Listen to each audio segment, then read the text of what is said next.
এই জায়গাটা আমাদের আইলে একটু আনন্দ লাগে, ভালো লাগে, ভালো গোসল হরণ যা একটু ঘুরলে ভালো মনটা ভালো লাগে, আনন্দ লাগে এই ঘুরলে আইছে।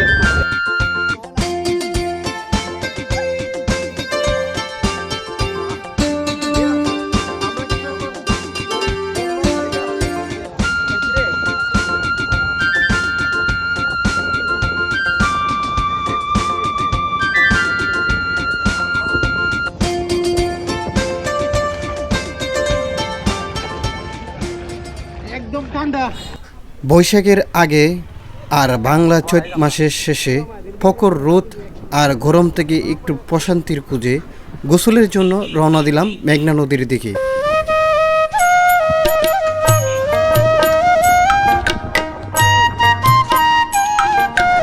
প্রচণ্ড রোদ আর শুষ্ক মৌসুম চলছে, যার কারণে গাছের পাতা হালকা বাদামি কালার হয়ে গিয়েছে, রাস্তাঘাটেও প্রচুর ধুলাবালি।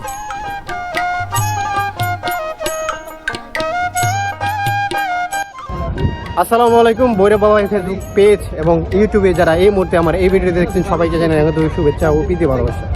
আমরা এই মুহূর্তে অবস্থান করছি ভৈরবের পর্যটক শিল্পের মধ্যে অন্যতম একটি প্লেস সৈয়দ নজরুল ইসলাম ব্রিজের ঠিক নিচে।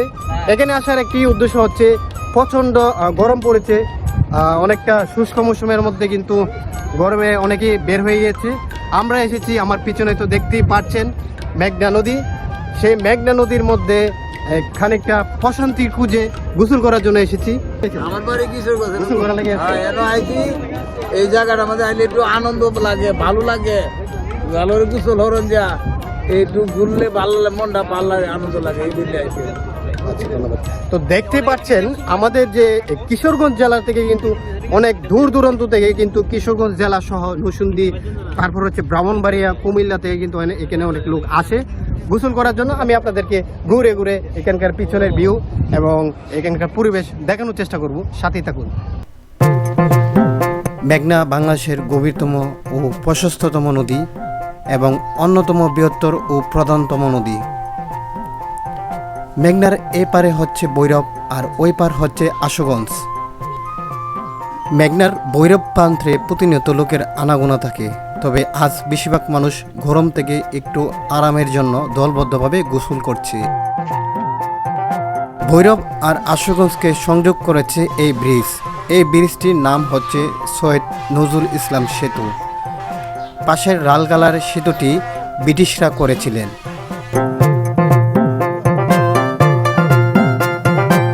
প্রশান্তি আর নিজেকে হালকা করতে এরকম খোলা জায়গায় গোসল করতে কার না ভালো লাগে।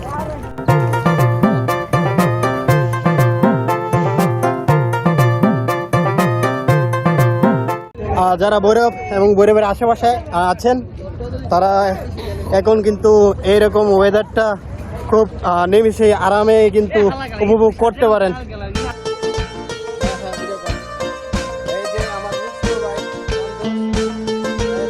আমি আর আমার বন্ধুরা মন ভরে নদীতে অনেক ঝাপাঝাপি, সাঁতার ও সাবান শ্যাম্পু লাগিয়ে একেবারে পরিপূর্ণভাবে গোসল দিলাম। আসলে পর্যটন এলাকা হিসাবে এই জায়গাটি একেবারে উপযুক্ত। আপনারা চাইলে এই জায়গায় একটু প্রশান্তির খুঁজে গোসল করে যেতে পারেন। আর হ্যাঁ, সাঁতার না জানলে নদীতে নামবেন না। যদি মালদ্বীপের ফিল নিতে চান অবশ্যই এখানে আসবেন, গোসল গোসল করবেন, বন্ধু বান্ধব পরিবার পরিজন নিয়ে আসবেন, গোসল গোসল করবেন, অনেকটাই মজা লাগবে।